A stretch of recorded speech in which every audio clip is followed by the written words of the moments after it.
Rome, once the capital of a pan-European state.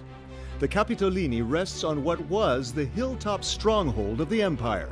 It is also the birthplace of today's United Europe, where a treaty was signed 60 years ago by the leaders of 6 nations: Belgium, France, Germany, Italy, Luxembourg, and the Netherlands.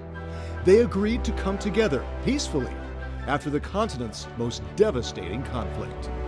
The signing of the Treaty of Rome on 25th of March 1957 took place here in the Palace of the Conservators. They signed in this room, the Hall of Orazzi and Curiazzi, named after 2 Roman families that had fought. Their battles shown here on the walls, reminding us of Europe's violent past and of the chance for this treaty to ensure a lasting peace.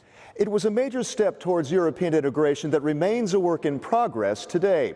Said treaty architect Paul-Henri Spaak, this will be one of the greatest dates in European history. Let's go outside and talk to someone who witnessed the signing. David Willey, longtime BBC journalist, and at the time, you were a Reuters reporter, kind of a junior cub reporter at the time. What was the atmosphere like at the signing of the Treaty of Rome? Well, if you want to know the truth, I was sent to cover the signature in this building of the Treaty of Rome. Yes. Because I was the office junior. Everyone was dressed for the occasion. I remember the leaders of Europe, the heads of state and the foreign ministers who actually signed the treaty were dressed in frock coats or in black. Did you sense the weight of the moment?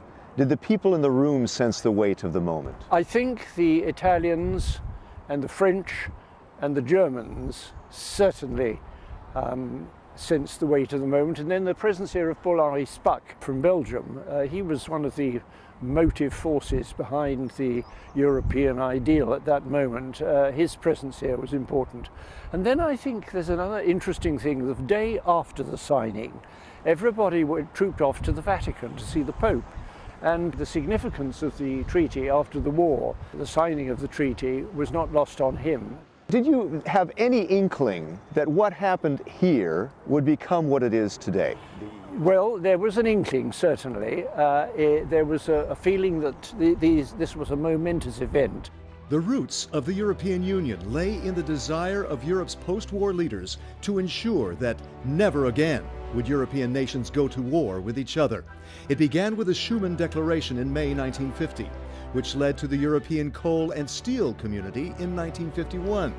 That pooling and sharing of resources paved the way for the same 6 nations to sign the Treaty of Rome 6 years later. It was the vision of founding fathers Robert Schuman, Jean Monnet, Alcide de Gasperi, and Konrad Adenauer to unite Europe on the basis of Christian democratic values, a social welfare state in a market economy. Jean-François Deniau was a leading French negotiator of the treaty. Ça, c'est l'idée de Jean Monnet, en créant des mécanismes de coopération concrète, qu'ici même il y avait un fou qui voulait déclarer la guerre, il ne pourrait pas. Parce que chaque jour gagné est un jour gagné pour la paix. C'est quand même la plus longue période de paix qu'a connue l'Europe. Monnet also aimed to avoid the post-World War I scenario, the humiliation of Germany under the terms of the Versailles Treaty that in part led to the rise of fascism and the Second World War. That lesson learned was clearly a motivating factor in the Rome Treaty talks, says Stephen Blockmans.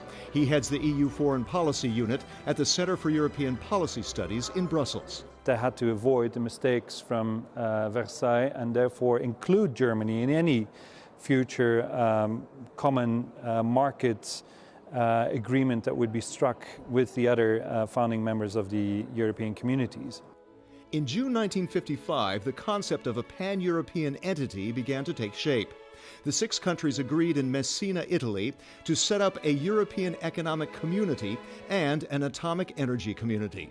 The United Kingdom, though invited, did not attend the talks, concerned about giving up sovereignty, even though it was Winston Churchill who had called a decade earlier for a United States of Europe. This was revolutionary at the time. This was a pooling of sovereignty, or the exercise of sovereignty at the supranational level. Here, the Via dei Fori Romani was the center of political and economic life of the Roman Empire, a Pax Romana which was forged through glaive and fire. Jean Monnet and the other EU architects engineered a Pax Europa without firing a shot, but rather through intense negotiations. It was in Brussels, in the Château de Val-Duchesse, a former convent, where delegates from the 6 founding countries of the European communities gathered.